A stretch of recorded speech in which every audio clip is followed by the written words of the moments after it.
Hi, Jeff Higley here with HotelNewsNow.com. We're at the Lodging Conference and talking with Tom Conran. Tom's the principal from Greenwood Hospitality. Tom, thanks for taking the time to chat with us today. My pleasure, Jeff. Tell us a little bit about Greenwood. It's a brand new company. What are you guys up to these days? Well, Greenwood Hospitality Group certainly is a new company. We commenced activity on August 1st of this year, and together with two other senior officials from our former company, A. Kong Tan and Bill Zollers, we embarked on this new initiative to go out and to both secure third-party management contracts as well as invest in hotel real estate. And as far as the third-party management contracts, then, do you have specific properties that you target, specific segments, or is it going to be up and down the segment ladder? Well, I think in tough economic times, like anybody else, we're very opportunistic. Yet, if you looked at our sweet spot, the space that we play best in is select service through the full-service sector, and property size, 250 to 300 rooms on average. But that's typically the type of real estate that both we would look to invest in as well as manage. Okay. So talking about the investments a little bit, do you have a war chest? Do you have access to funds at this time? Yeah, we have access in two areas. We have a number of high net worth individuals who have invested with us previously, who we look forward to continuing that relationship with. We've developed some new domestic relationships as well as a couple of Asian opportunity groups that we're working with right now. We feel it is the time to buy hotels. Certainly we think that's probably going to come to fruition over the next 6 to 9 months. But to that end, we have capital ready and capital put in play. Obviously, there's different select serve and full service, but let's talk select service. And what kind of cap rates are you looking for in the deals that you're doing? Typically, cap rates, if we looked on a trailing earning basis, you're most likely looking at double-digit cap rates. I think the argument, though, from a seller's perspective is you want to capitalize on the trailing 12 months, which is probably the worst 12 months we've experienced for a long period of time. Mm-hmm. So when you start applying a higher cap rate to that, to a trailing income stream that's much lower than it has been historically, that's where we have the disconnect between the valuation of the seller and the valuation of the buyer.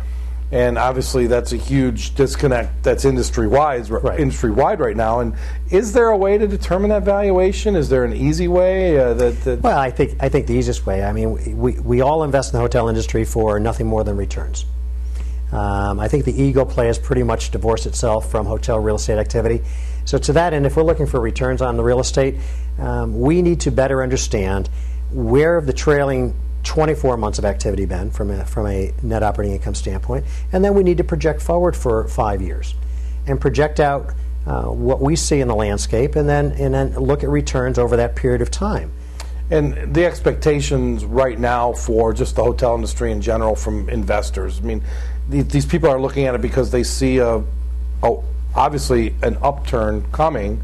And what's your projection for that? Are we looking at another 6, 12, 18 months before we rebound? You care to give your crystal ball?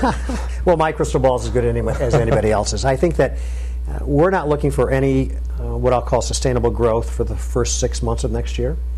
If we see any growth opportunities, we're going to see during probably the third bleeding into the fourth quarter of next year at the very earliest. If we're looking for any aggressive RevPAR gains next year, no.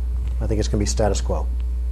I think the problem we have with the investment community, typically investment money that came in over the stretch 2003 to 2007, they were looking at almost immediate returns on their capital.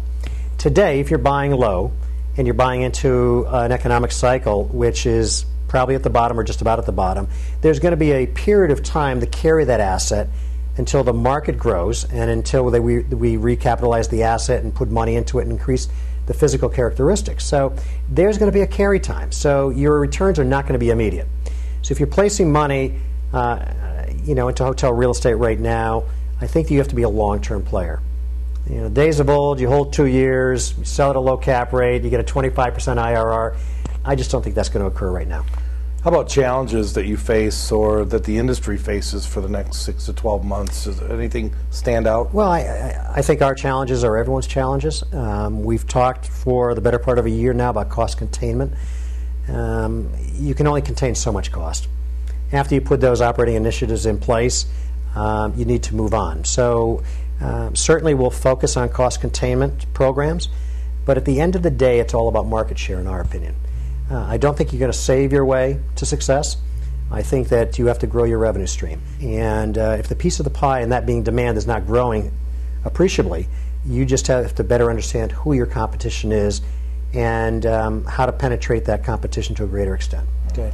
Last question then, Tom. What are we looking for in the hotel industry these days? Are we looking for occupancy? Are we looking for rate? Do you have to have one to have the other?